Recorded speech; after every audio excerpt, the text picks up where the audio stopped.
ಇಂದೇ ಡೌನ್ಲೋಡ್ ಮಾಡಿ ಮತ್ತು ನಿಮ್ಮ ನೆಚ್ಚಿನ ಶೋಗಳನ್ನು ಆನಂದಿಸಿ.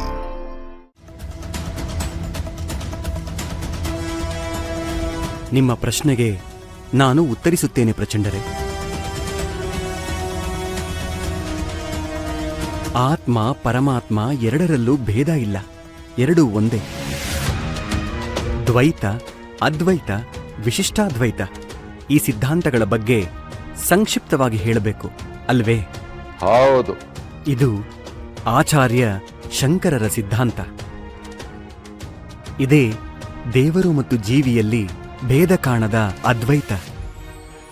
ಇಲ್ಲಿ ಜೀವಿ ಮತ್ತು ದೇವರಲ್ಲಿ ಭೇದವಿಲ್ಲ, ಒಂದೇ ಸ್ಥಿತಿ.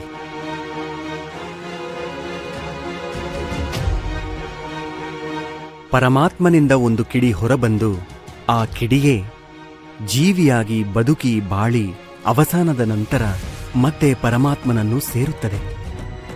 ಭಗವಂತನ ಒಂದು ಅಂಶ ಮಾತ್ರ ಜೀವಿಯಾಗಿ ಜನ್ಮ ಪಡೆಯುತ್ತದೆಯೇ ಪರಂತು ಭಗವಂತ ಅಲ್ಲ. ಇದೇ ಆಚಾರ್ಯ ರಾಮಾನುಜರ ವಿಶಿಷ್ಟಾದ್ವೈತ ಸಿದ್ಧಾಂತ.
ಬುದ್ಧ ಮತ್ತು ಬೌದ್ಧ ಈ ಎರಡರ ವ್ಯತ್ಯಾಸ ತಿಳಿಸಿ ನೋಡೋಣ. ನಾನು, ನೀವು ಅಷ್ಟೇ ಯಾಕೆ, ತಿಳುವಳಿಕೆ ಯಾರಲ್ಲಿದೆಯೋ ಅವರೆಲ್ಲ ಬುದ್ಧರೇ. ಬುದ್ಧ ಎಂದರೆ ಜ್ಞಾನಿ ಅನ್ನೋ ಅರ್ಥ ಬರುತ್ತದೆ. ಮನುಷ್ಯರ ಜೀವನದಲ್ಲಿ ಬರುವ ಕಷ್ಟಗಳನ್ನು ಚಿಂತಿಸಿ ಅದಕ್ಕೆ ಉತ್ತರ ಪಡೆಯಲು ಹಲವಾರು ಮಾರ್ಗಗಳಿಂದ ಪ್ರಯತ್ನಿಸಿ ಕಡೆಗೆ ತನ್ನ ಪ್ರಶ್ನೆಗೆ ತಾನೇ ಉತ್ತರ ಪಡೆದು ಜ್ಞಾನಿಯಾಗುತ್ತಾನೆ. ಹಾಗಾಗಿ ಕಪಿಲವಸ್ತುವಿನ ರಾಜಕುಮಾರ ಗೌತಮ ಬುದ್ಧನಾಗಿ ಪ್ರಖ್ಯಾತನಾಗುತ್ತಾನೆ.